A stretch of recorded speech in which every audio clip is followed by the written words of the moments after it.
Legalno ali ne, moramo biti tukaj in pokazati madžarski vladi, da verjamemo v drugačno državo, kot si jo zamišljajo oni. To je bilo sporočilo aktivistov, ki so danes zavzeli ulice Budimpešte, proslavljali 30. parado ponosa in preglasili demonstracije nasprotnikov.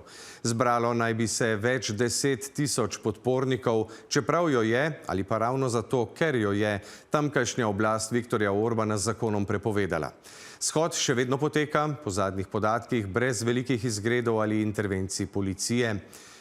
V madžarsko prestolnico so sicer pripotovali podporniki z vseh koncev Evrope, med njimi predstavniki evropske in državnih politik, tudi slovenski minister za solidarno prihodnost Simon Maljevac. Več Žana Vrtačnik.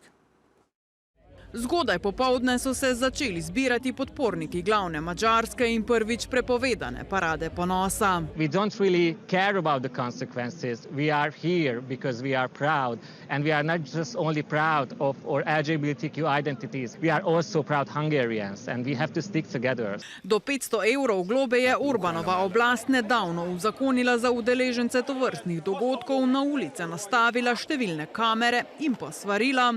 Mindenkinek azt tanácsolom, döntse el, mit akar. Tartsa be a jogszabályokat, én ezt teszem, nekik is ezt tanácsolnám. Ha meg nem tartja be, akkor meg számot kell vetni a leírt, világos jogszabályi következményekkel. Ob bistveno manj številčni podpori nasprotnikov te skupnosti. They try to educate our children, and this is dangerous for our future. Pa se je v boju za njihove pravice po nekaterih ocenah zbralo rekordno število ljudi. Mindig aprólékosan vagy kis lépésenként következhet csak be.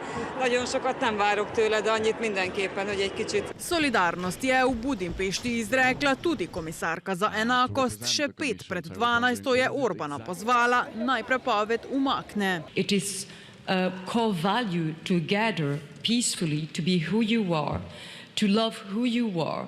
These are the core values that generations before us have built brick by brick, and we are not going to allow any kind of regression from one of our member states. Med množico so se sicer znašli številni znani aktivistični obrazi, tudi slovenski. Je za nas to temeljni jedrni izraz demokratičnosti in boja za obstoj demokratičnih pravic, človekovih pravic. Čeprav so na mladiki opozarjali pred varnostnim rizikom, se je k sosedom namenil tudi minister za solidarno prihodnost, kot pravi, ne v imenu ali na račun države. Zdi se nam zelo pomembno, da s tem podpremo neko osnovno človekovo pravico, to je pravica do zbiranja, pravica do izražanja to, kar smo, kar je vsak izmed nas, da tam stojim že celo svoje življenje in tudi v prihodnje. Kot predsednik vlade ponosno podpiram prizadevanja za enakopravnost danes, jutri in vsak dan, se je ob mednarodnem dnevu ponosa oglasil tudi slovenski premier.